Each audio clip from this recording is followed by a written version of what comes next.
The case of an illegal immigrant from El Salvador, he was deported back to El Salvador.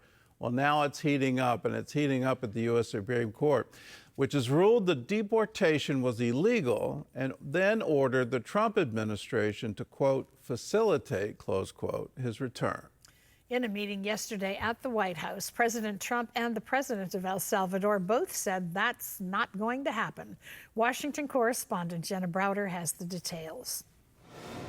He's done a fantastic job. Monday at the White House, President Trump hosted El Salvador President Nayib Bukele. Both leaders were pressed on the case of Kilmar Abrego Garcia, a citizen of El Salvador who was deported from the U.S., along with hundreds of other alleged gang members. Bukele says he has no plans to send Abrego Garcia back to the States. How can I return him to the United States? Like I smuggle him into the United States, or what do I do? Of course, I'm not going to do it.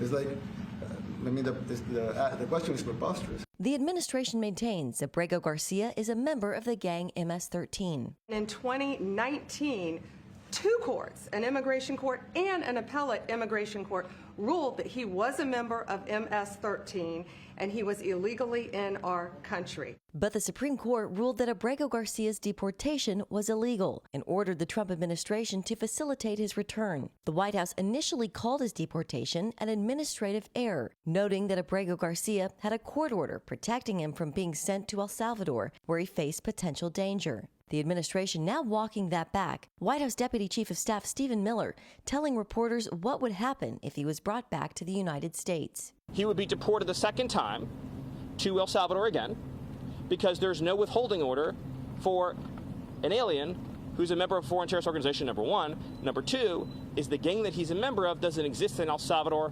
anymore. The administration also arguing that courts can't direct foreign policy decisions. Foreign policy of the United States is conducted by the President of the United States, not by a court. Abrego Garcia's lawyer insists the U.S. government does have the ability to bring his client home. What we're asking is exactly what the Supreme Court told them. Let's facilitate his return. And we do this all the time. We're asking them to follow the law. Abrego Garcia has not been charged or convicted of any crimes. He denies any affiliation with MS-13. President Trump created further controversy in his meeting with Bukele when he suggested that homegrown criminals could also be sent to El Salvador. In Washington, Jenna Browder, CBN News. Well, it's amazing. This is just making international headlines. It just seems to me that once he's in El Salvador, he's under their jurisdiction. And if the president of El Salvador says, no, he's not going back to the U.S., well, then no, he's not going back to the U.S. And the U.S. Supreme Court doesn't have jurisdiction anymore over